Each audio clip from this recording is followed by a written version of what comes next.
Dick Powell as Richard Diamond, private detective.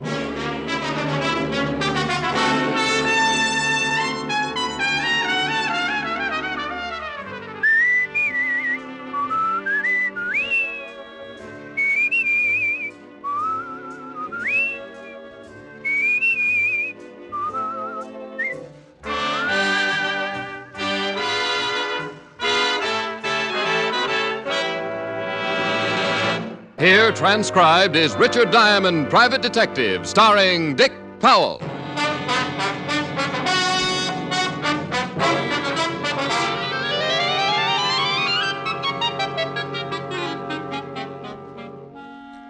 It was about 2 o'clock in the afternoon.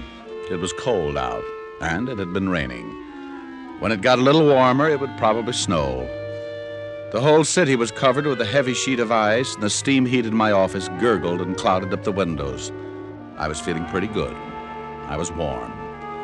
I'd had one client in the past week, and my bank account was on its way to recovery, and a good breakfast in the drugstore downstairs had made me comfortable and drowsy. I put my feet up on the desk, leaned back in my chair, and closed my eyes. Mr. Diamond? Mr. Diamond? I must have been napping and didn't know it. I hadn't heard the door open, but there he stood, framed in the door, resting his weight on the jamb, and looking across the room at me with tired eyes. Mr. Diamond? Yes, what can I do for you? My name is Abel Gunther. I want to hire you. All right, Mr. Gunther, I charge $100 a day in expenses. I don't think I can pay it. I can pay you some, but I don't think I can pay you that much. Well, that's my fee for you or a Rockefeller. I got expenses. I see. Well, I'll keep looking. I need help. Perhaps you could recommend someone? You'll pardon me for saying so, but you don't look too well, Mr. Gunther. I'm pretty sick, Mr. Diamond. Maybe you'd better sit down and tell me what your problem is. I can't afford the money. That's all right. Tell me about it anyway. I think I had better sit down. Yes, you better. What's wrong? You got the flu or something? No. I'm afraid it's a little more serious. Would you really like to hear my story? I think I really would. I'm a farmer, Mr. Diamond. My home is Haiti, near Saint-Nazaire. Haiti? Yes, the West Indies. I was born there, raised there. My parents died when I was 13. I have a wife. She's there now, and she's the main reason I have come here seeking help. My wife is dying, Mr. Diamond. I must get help quickly before it is too late. I have a farm. He kept talking, telling me about his life on Haiti. He told me about his farm, a fairly good-sized farm by his description. He told me how in the past 2 years things began to go wrong on his farm. And soon all the farms in the area were also having trouble. The cane fields would burn every year. Then it was the cattle. One by one, they became sick. Then my wife, and now me. And you don't know what's wrong with either of you, huh? Yes and no. My Christian religion fights it, but my life on Haiti has taught me deep respect for it. Respect for what? Voodoo, Mr. Diamond. Oh, I know just what you're thinking. But a doctor in Haiti has examined my wife and can find nothing wrong. Well, I don't particularly believe in anything like that, Mr. Gunther. But if you do, why have you come to me? I said I have a healthy respect for it. I don't entirely believe it, but some of the things I've seen make it difficult to disbelieve. I came to you because I suspect a possibility of something more. Immediately after my wife was taken ill, I received an offer for my farm, a very low offer from a Saint-Nazaire banker. I investigated, found it had been made in the interests of one Arthur Cotswold. Arthur Cotswold? Haiti's biggest planter. Oh. How about the other farmers? They received offers like mine. Being the oldest farmer, the rest looked to me for guidance. I told them to wait. Then I came here to hire someone to look into the matter. Would you like some water? No, thank you. I'm all right. Anyone else become ill besides you and your wife? Yes, several others. I have $368 in my ticket home. The money is yours if you will go to Haiti and investigate. Have you been to a doctor here in New York? No. Mr. Diamond, here's directions how to get to my farm. My servant, little Chiva, is there. No one knows I came. Mr. Gunther. Mr. Gunther!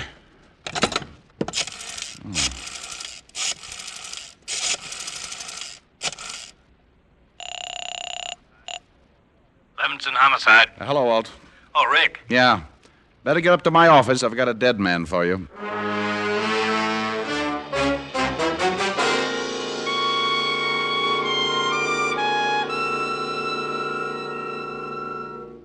Are you kidding? That's what Gunther told me. Voodoo? Voodoo smoodoo. That's what the man said. Now, steady, boy. Oh, stop it, Walt. You know I don't believe it. But you're going down to Haiti. Well, somebody's got to tell the wife. The local authorities can do that. Hey, No, what's the matter? the local authorities in Haiti. Why didn't Gunther go to them if he thought there was something phony about the setup? You want an opinion? If you can strain one out. Well, Gunther probably didn't go to the Haiti authorities because he knew they'd think just what you're thinking. Okay, so I'm crazy. Well, Gunther died in my office. He came a long way for help, and the poor guy wanted to give me his last $368. So I'm going to Haiti. I'll send you a zombie.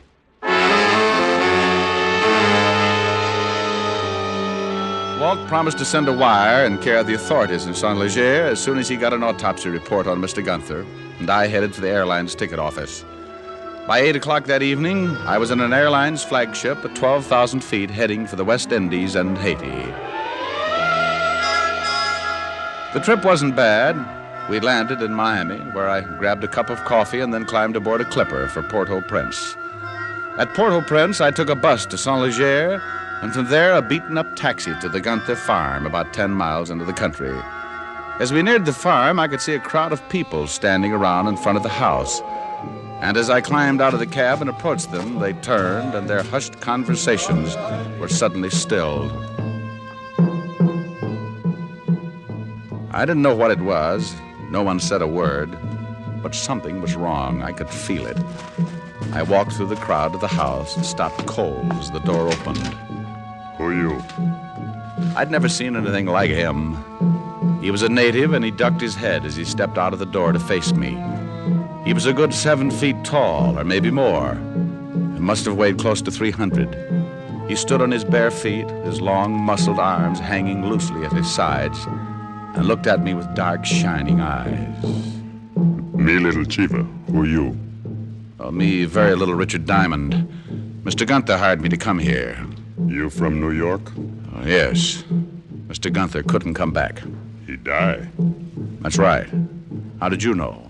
You come in? Sure. What are all those people doing out there? Their friend's madam. She died too.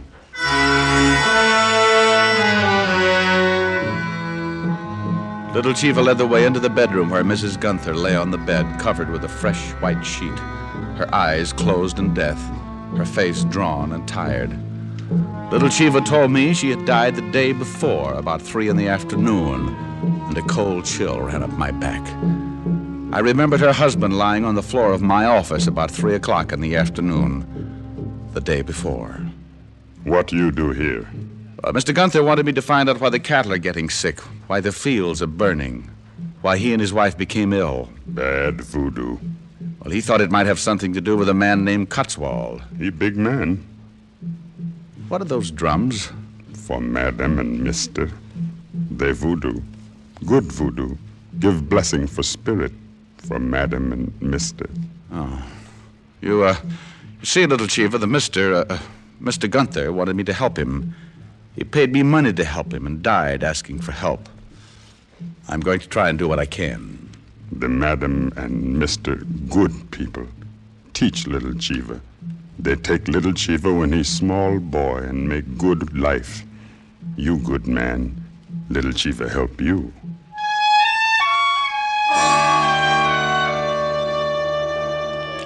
Right then, I inherited little Chiva.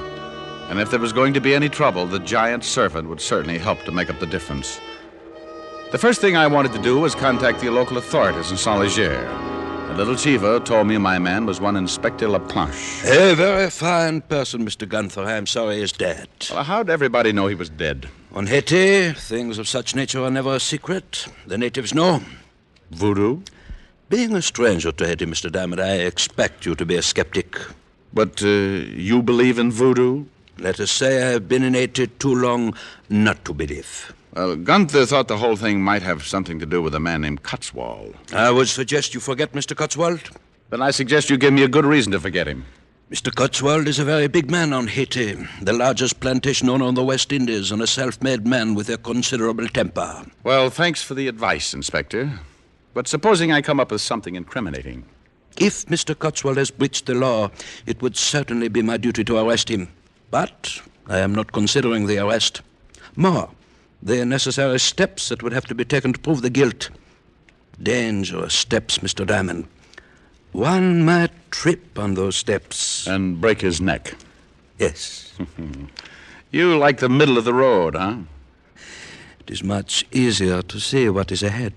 It's possible to get run down from behind. I do as much as I can to prevent that possibility. Example, my suggestion, you forget Mr. Cotswold.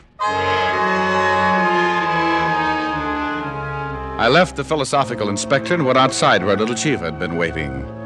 Every time I looked at Chiva, it was like a little kid spotting the Empire State for the first time. He smiled a mouthful of white teeth as he said, The inspector, he say forget Mr. Cotswold. That's right. What do you think, little Chiva? I think I do what you want. You know what I want? You want go see Cotswold. Think I'm crazy? You're not afraid. You're not strong like little Chiva. But little Chiva think of all the men he know, you would fight hardest. I don't like to fight, little Chiva. Little Chiva know that. We go see Cotswold.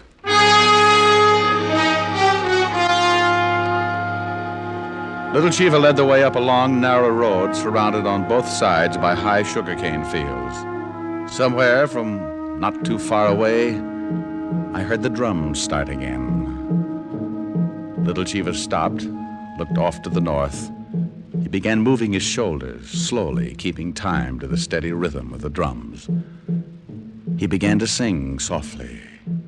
Oh, hey, say Papa Nuki Papase. Oh, hey, say Papa Nuki Papase. What does that mean, little Chiva? It means in your language, it is our Papa who passes. Papa? Papa Dambala, the great source. Voodoo? Yes. Later I must leave you. Today is Wednesday. This is the day of Papa Dambala. Oh, hey, say Papa Nuki Papase. He continued his little chant until we reached the beginning of a long, high fence running along next to the narrow road. Chiva leaned down and swung a gate open. Then we walked up the path that led through the Cotswold property until we reached the house. There, sitting back between two huge trees, was the Cotswold mansion. I walked up to the front door alone. Mr. Diamond, Yes, Chiva? watch out for Mr. Jocelyn. He guard Cotswold. Thanks, I'll do that.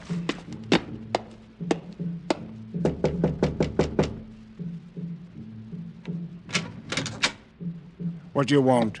I want to see Cotswold. You do, eh? What are you doing here, little Chiva? I wait for Mister. Found himself a new governor, what? You must be that fella Diamond. I must be. Well, come in. Mr. Cotswold's been expecting you. He introduced himself as Jocelyn and led the way into a large panel study. And I met the big man himself, Arthur Cotswold. The drums stopped. Today is Wednesday. It belongs to the great god Dambala. So I understand. Most days of the week are significant in voodoo. Will you have a drink, Mr. Diamond? No, thank you. Jocelyn, mix me a gin and tonic. Yes, Mr. Cotswold.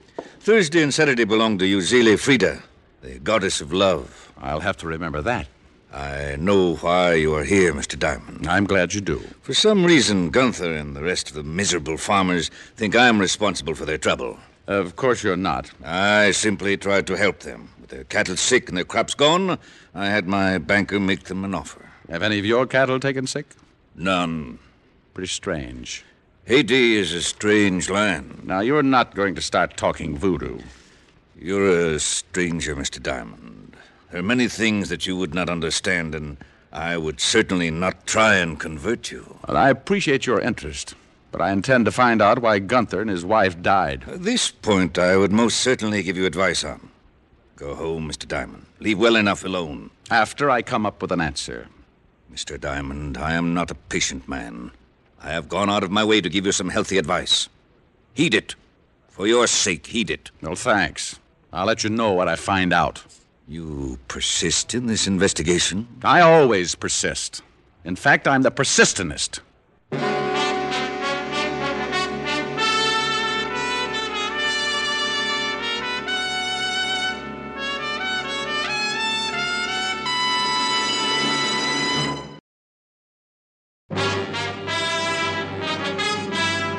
And now, back to Richard Diamond, Private Detective, starring Dick Powell.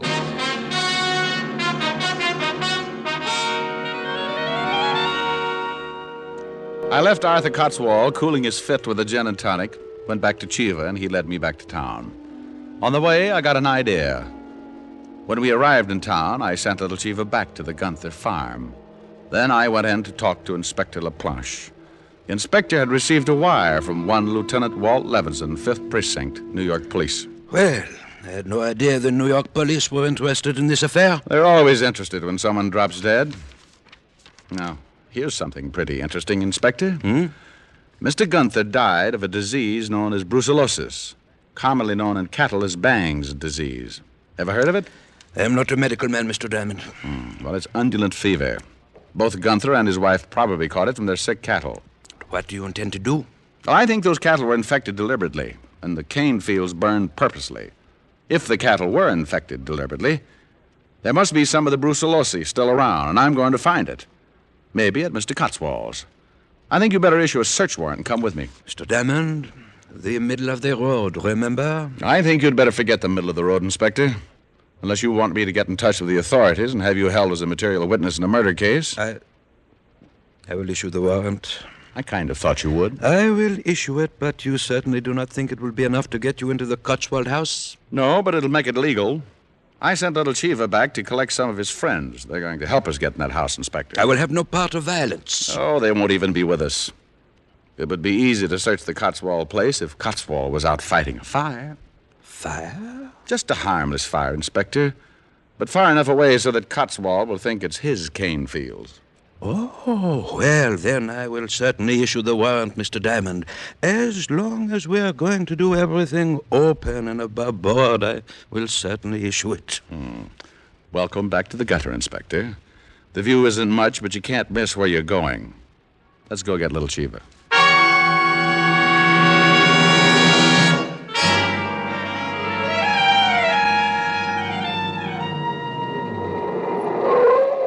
What are all those natives doing at the Gunthers? I don't know.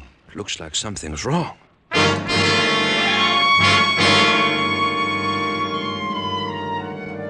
We piled out of the car and pushed our way through the crowd of natives. Inside the house, we found what was wrong. Lying in the middle of the room was little Chiva. He was almost dead when I knelt beside him. I talked to friends. They light fire for you. Thanks, Chiva. Now, Dambalawedo take me. He's been stabbed. Nearly cut him in two. They got him from behind. Never would have faced him. You stay. You see, waitelen on tete yamort. See what? It is a ritual. It means taking the spirit from the head of the dead. He wants you to see it. You stay. You believe voodoo. All right, Chiva. I'll stay. Now, who did this to you? Not see. In back. He's dead.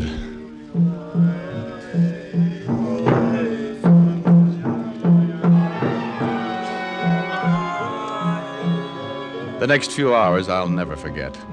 The inspector knew what was coming, and he wanted no part of it, so he waited outside. I don't know whether I can describe it, but I'll try. And even though I saw it with my own eyes, I still don't quite believe it. The natives came into the house and picked up little Chiva. They placed him on a bench, and the ceremony began. Some of them had already obtained the necessary items used for Waitiloan on Teti Yum Mort. They included several live pigeons, olive oil, 30 pieces of fat pine wood, a pair of chickens, some coarse cornmeal, and a saddle blanket, and a large white plate. Little Chiva's body was covered by the blanket, and then the pigeons were killed and cooked without seasoning. The cornmeal was roasted, then placed in the white plate. The 30 slivers of pine wood were lighted and carried by the natives like candles. Then one of the natives took the white plate with the meal in one hand and the pot with the chicken in the other and approached the fire, chanting a strange dirge.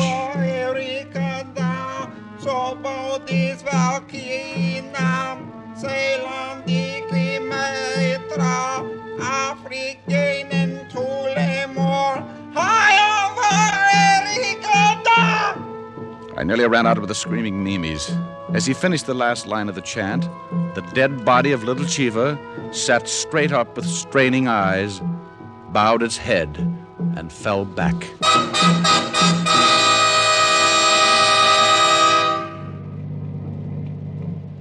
You look a little pale, Mr. Diamond. Well, I can't understand why. Probably because my blood's hiding in my feet. What do you think of voodoo now? Well, let's forget it, shall we? I haven't got the money for a good rest home. Yeah. We are close to the Cotswold house. Good. Let's park it here and wait until the fire starts.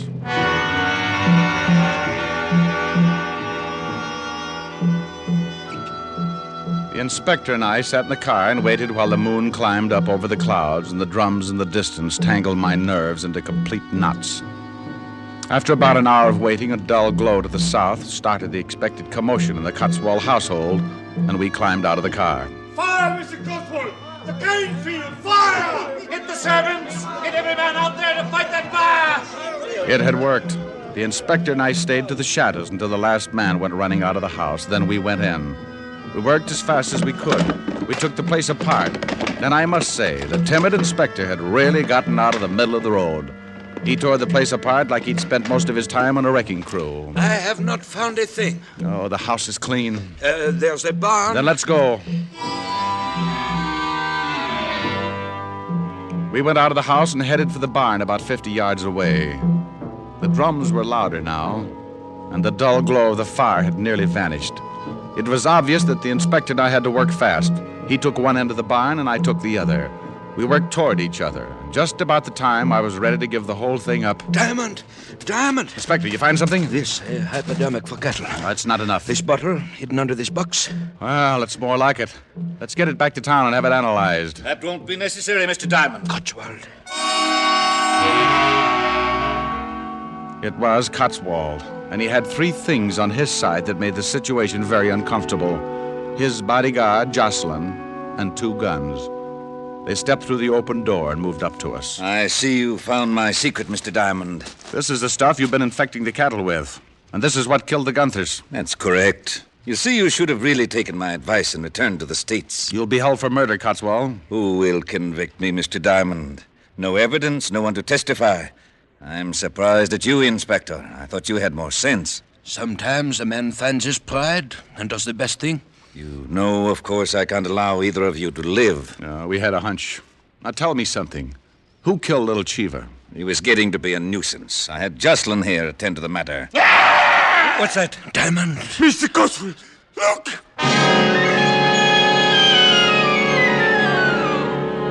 Well, now I want to tell you, I'd seen a lot that day, but that was just a little too much. The howl had come from the open door, and standing in it, framed against the yellow moon... It's him! It's little Chiva! No! But there he was, and he looked even bigger as he shuffled toward the two men, his arms swinging at his sides like two giant sledgehammers. He was going all the way. He hadn't just come back from the dead to sit up. He was taking a walk. Get away! Get away! You're dead! Shoot him! Shoot him! But Jocelyn was too terrified to even raise his arm. The big native reached out, grabbed him with both hands, and crushed him like an egg plant. For a minute, I was too stunned to move. Then when I saw Cotswold bring up his gun, I threw the bottle. It stopped him long enough for the big native to drop Jocelyn's limp body and charge in. Like an idiot, I had some stupid reason for wanting Cotswold alive, so I tried to head Chiva off. Ever try to stop a freight train with both hands out? He brushed me off, and I crashed into the wall just as he grabbed Cotswold. No! No! He picked him up, raised him high over his head, and threw him the length of the barn. Diamond, he's coming over here. Now, look, old boy. It's me, Diamond. Little Chiva, please, Me not little Chiva. What? I should have guessed. Should have guessed what? What is this? This is Big Chiva. Big Chiva? Me little Chiva's brother. Me pay back for kill little Chiva. Oh, good gosh. I never thought Me big Chiva. Come, I take you back to Gunther house. Little Chiva say you good man. I be your servant. Well, if you don't mind, I just think I'll head back for the States and lie in a warm tub of mud for the next 6 months. Tell me something, Big Chiva. What do you want? You don't have a big brother, do you?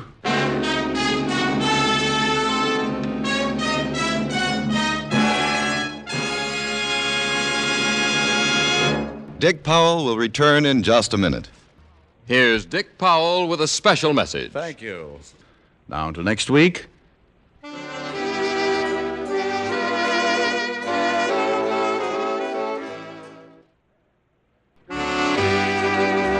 Listen next week for another exciting transcribed adventure of Richard Diamond, starring Dick Powell. This is the American Broadcasting Company.